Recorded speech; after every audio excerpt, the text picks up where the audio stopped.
12월 13일 오늘의 말씀은 욥기 36장 1절에서 25절입니다.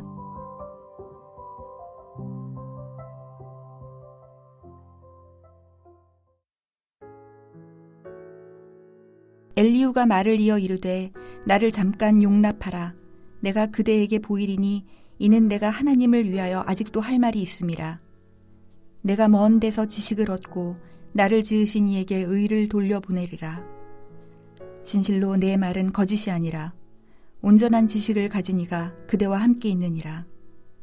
하나님은 능하시나 아무도 멸시하지 아니하시며 그의 지혜가 무궁하사 악인을 살려두지 아니하시며 고난받는 자에게 공의를 베푸시며 그의 눈을 의인에게서 떼지 아니하시고 그를 왕들과 함께 왕자에 앉히사 영원토록 존귀하게 하시며 혹시 그들이 족쇄에 매이거나 환난의 줄에 얽혔으면 그들의 소행과 악행과 자신들의 교만한 행위를 알게 하시고 그들의 귀를 열어 교훈을 듣게 하시며 명하여 죄악에서 돌이키게 하시나니 만일 그들이 순종하여 섬기면 형통한 날을 보내며 즐거운 해를 지낼 것이요 만일 그들이 순종하지 아니하면 칼에 망하며 지식 없이 죽을 것이니라. 마음이 경건하지 아니한 자들은 분노를 쌓으며 하나님이 속박할지라도 도움을 구하지 아니하나니 그들의 몸은 젊어서 죽으며 그들의 생명은 남창과 함께 있도다. 하나님은 곤고한 자를 그 곤고에서 구원하시며 학대당할 즈음에 그의 귀를 여시나니 그러므로 하나님이 그대를 환난에서 이끌어내사 좁지 않고 넉넉한 곳으로 옮기려 하셨은즉 무릇 그대의 상에는 기름진 것이 놓이리라. 이제는 악인의 받을 벌이 그대에게 가득하였고 심판과 정의가 그대를 잡았나니 그대는 분노하지 않도록 조심하며 많은 뇌물이 그대를 그릇된 길로 가게 할까 조심하라. 그대의 부르짖음이나 그대의 능력이 어찌 능히 그대가 곤고한 가운데에서 그대를 유익하게 하겠느냐. 그대는 밤을 사모하지 말라. 인생들이 밤에 그들이 있는 곳에서 끌려가리라. 삼가 악으로 치우치지 말라. 그대가 환난보다 이것을 택하였느니라. 하나님은 그의 권능으로 높이 계시나니 누가 그같이 교훈을 베풀겠느냐. 누가 그를 위하여 그의 길을 정하였느냐. 누가 말하기를 주께서 불의를 행하셨나이다 할 수 있으랴. 그대는 하나님께서 하신 일을 기억하고 높이라. 잊지 말지니라. 인생이 그의 일을 찬송하였느니라. 그의 일을 모든 사람이 우러러 보나니 먼 데서도 보느니라. 수요일 새벽 주의 말씀 앞에 나오신 여러분을 환영하고 축복합니다. 엘리후가 욥에게 네 번째 연설을 합니다. 먼저 엘리후는 자신의 말에 무게를 더하기 위해 자신을 하나님의 대변자로 또 예언자로 자처함과 동시에 이 연설의 목적을 말합니다. 오늘 3절을 보십시오. 내가 먼 데서 지식을 얻고 나를 지으신 이에게 의를 돌려보내리라. 머나먼 영역인 천상에서 지식을 얻어서 하나님의 의로우심을 입증하겠다고 말하고 있는 겁니다. 이어서 엘리후는 하나님에 대한 논리를 제시합니다. 일종의 신론을 제시하는 것인데 한글 성경에는 번역되어 있지 않지만 보라, 영어로 말하면 behold라는 말로 자신의 신에 대한 논리, 신론을 시작합니다. 5절부터 14절까지인데 하나님이 어떤 분이시고 또 어떻게 행하시는지를 길게 설명합니다. 요약하자면 하나님은 하나님을 존중히 여기는 자를 존중히 여기시고 하나님을 멸시하는 자를 경멸히 여기신다, 경멸하신다는 것입니다. 그러나 우리가 여기서 주목해야 할 사실은 하나님께서 하나님을 멸시하는 자를 처음부터 멸시하시지 않으신다는 사실입니다. 하나님께서는 먼저 책망하시어 돌이키기를 원하십니다. 오늘 9절과 10절을 보십시오. 그들의 소행과 악행과 자신들의 교만한 행위를 알게 하시고 그들의 귀를 열어 교훈을 듣게 하시며 명하여 죄악에서 돌이키게 하시나니. 이렇게 책망하여 만일 그들이 순종하여 돌이키면 형통한 날을 누리는 것이고 순종하지 아니하면 칼에 망하여 죽는 것입니다. 그렇다면 죄인들이 자신의 악행을 깨닫고 귀를 열어 듣게 하시기 위해 하나님께서 사용하시는 방법은 무엇입니까? 바로 고난입니다. 오늘 15절을 보십시오. 하나님은 곤고한 자를 그 곤고에서 구원하시며 학대당할 즈음에 그의 귀를 여시나니. 이 말씀을 원문에 가깝게 번역을 하면 고난으로 곤고한 자들을 구원하시며 환난으로 그들의 귀를 열어주신다라고 할 수 있습니다. 결국 고난을 왜 허락하시냐 할 때 그 고난을 통해 마음을 낮추심으로 하나님의 말씀을 들을 수 있는 귀를 열어주셔서 회개케 하시기 위하여, 그래서 고난을 허락하신다는 말씀입니다. 이제 엘리후는 자신의 논리의 중심에 욥을 세워두고 욥을 향해 말합니다. 17절과 18절을 보십시오.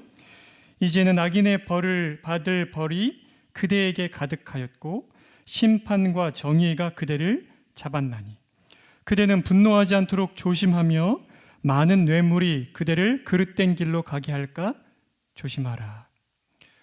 우리 번역에는 이제는 이라고 되어 있는데 원문은 그러나가 더 좋은 번역이라고 생각이 됩니다.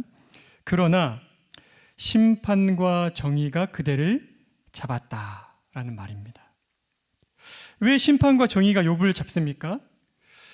지금 이 욥이 하나님을 향해 분노하고 있고 그 분노야말로 하나님의 말씀을 듣고 돌이켜 순종하지 않는 죄인들의 특징이기 때문입니다. 앞으로 한번 돌아가서 13절을 보십시오. 마음이 경건하지 아니하는 자들은 분노를 쌓으며 하나님이 속박할지라도 도움을 구하지 아니하나니. 경건하지 아니한 자들, 하나님의 말씀을 책망을 듣고 돌이키지 않는 자들의 특징을 분노를 쌓는 것이라고 말하고 있습니다. 이렇게 욥을 책망한 엘리후는 다시 하나님에 대한 논리, 신론을 강조하면서 오늘의 연설을 일단락짓습니다. 그 신론의 핵심이 이렇습니다.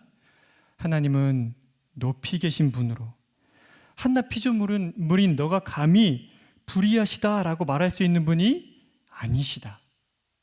욥, 너가 할 수 있는 일이라고는 하나님께서 하신 크신 일을 기억하고 하나님을 높이고 하나님을 찬양하는 것이다. 주 안에 사랑하는 성도 여러분, 여러분은 지금 엘리후가 욥을 향해 하고 있는 이 연설을 들으면서 무슨 생각이 드십니까? 우리 하나님은 참으로 고난으로 인간을 책망하시고 자신들의 연약함과 죄를 깨닫게 하셔서 돌이키신 하나님, 그 하나님이 맞지 않습니까? 또한 죄인들이 자신의 죄를 깨닫고 겸손히 회개하여 돌이키지 않을 때 그들이 보이는 반응이 분노라는 사실도 정말 맞는 말이 아닙니까? 그러면 오늘 엘리후가 욥을 향해 하는 이 연설의 문제는 없는 겁니까? 엘리후가 하는 말은 다 맞는 말입니까? 그렇지 않습니다. 엘리후의 연설에 가장 큰 문제점이 하나 있는데 그것은 바로 엘리후가 하나님의 초월하심을 너무 강조한 나머지 하나님의 내재하심을 등한시한다는 데 있습니다. 사랑하는 성도 여러분, 우리 하나님은 분명 크고 높으신 하나님, 그래서 죄인들과는 가까이 할 수 없는 거룩하신 하나님이십니다. 그러나 우리 하나님은 동시에 우리의 아버지가 되신 하나님, 지극히 작은 자 하나와 함께 하시기 위해 사람으로 이 땅에 오신 하나님, 더 나아가서 인간의 죄의 값을 대신 지불하시기 위해 십자가에 달리시는 하나님이십니다. 이것을 가장 잘 보여주는 것이 십계명의 첫 부분인 하나님을 향한 부름 아닙니까? 하늘에 계신 우리 아버지요. 하나님은 하늘에 계시지만 동시에 가장 가까운 아버지가 되시는 분이십니다. 우리는 이 사실을 잊지 말아야 합니다. 특별히 고난 가운데 있는 형제자매들을 권면할 때에 이 사실을 꼭 기억해야 합니다. 우리가 다 알 수 없는 하나님의 크신 계획을 이야기함과 동시에 우리 대신 고난당하신 예수님, 우리의 고난 한가운데 성령 하나님을 통해 함께 하시는 하나님을 말해줘야만 합니다. 그리고 무엇보다도 우리 자신이 고난 가운데 있을 때에 하나님의 크고 높으셔서 측량할 수 없는 지혜로 계획을 갖고 계시다는 그 사실을 생각하면서도 또한 동시에 내주하여 계시는 성령 하나님을 통해 지금 내가 겪고 있는 이 고난의 한복판에 함께 하시고 함께 아파하시고 계신 하나님을 기억해야만 합니다. 그래야 하나님에 대한 바른 믿음으로 하나님을 온전히 붙들 수 있기 때문입니다. 사랑하는 성도 여러분, 우리 하나님은 크고 높으신 거룩하신 하나님이심과 동시에 우리와 가장 가까이 계시는 아버지 되시는 사랑의 하나님이십니다. 이 얼마나 든든하고 얼마나 감사한 일입니까?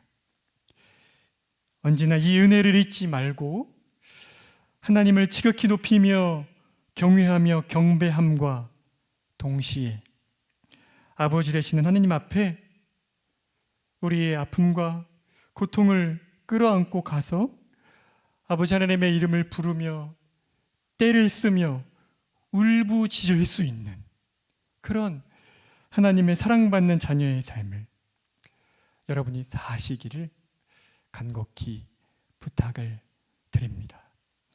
함께 기도하시겠습니다.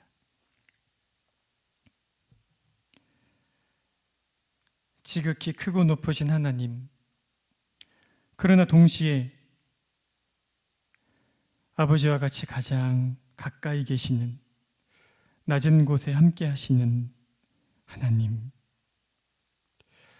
우리 하나님이 크고 높으셔서 거룩하시고 무한한 지혜와 지식을 가지신 분이시란 사실이 우리에게 말할 수 없는 영광이면서 또한 동시에 우리의 고난 가운데 함께 하시는, 우리를 위하여 자신을 십자가에 내어주시기까지 우리를 사랑하시며 우리와 함께 하시는 하나님이시란 사실이 우리에게 말할 수 없는 감격이 됩니다.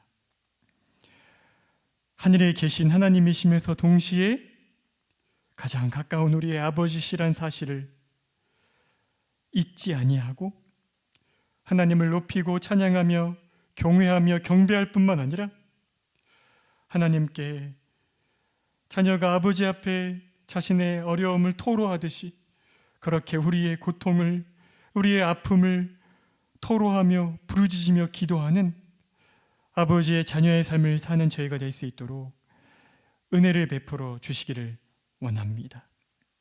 하나님, 우리 성도들 가운데 긴 고난의 터널을 지나는 시들이 있습니다. 하나님을 크신 하나님, 높으신 하나님으로만 여기지 아니하고 아들을 내어주시기까지 사랑하시는 가장 가까운 아버지 되시는 사실을 기억하게 하셔서 아버지 앞에 나와 떼쓰고 울부짖고 아버지의 위로를 맛볼 수 있도록 성령께서 도우시기를 원합니다. 오늘 저녁에 수요 예배가 있습니다. 예배 가운데 말씀으로 우리를 찾아오셔서 하나님이 어떤 분이신지를 더욱 선명하게 가르쳐 주시기를 간절히 구하며 예수 그리스도의 이름으로 기도드립니다. 아멘. 하늘에 계신 우리 아버지여, 이름이 거룩히 여김을 받으시오며 나라가 임하시오며 뜻이 하늘에서 이루어진 것 같이 땅에서도 이루어지이다. 오늘 우리에게 일용할 양식을 주시옵고 우리가 우리에게 죄 지은 자를 사하여 준 것 같이 우리 죄를 사하여 주시옵고 우리를 시험에 들게 하지 마시옵고 다만 악에서 구하시옵소서. 나라와 권세와 영광이 아버지께 영원히 있사옵나이다. 아멘.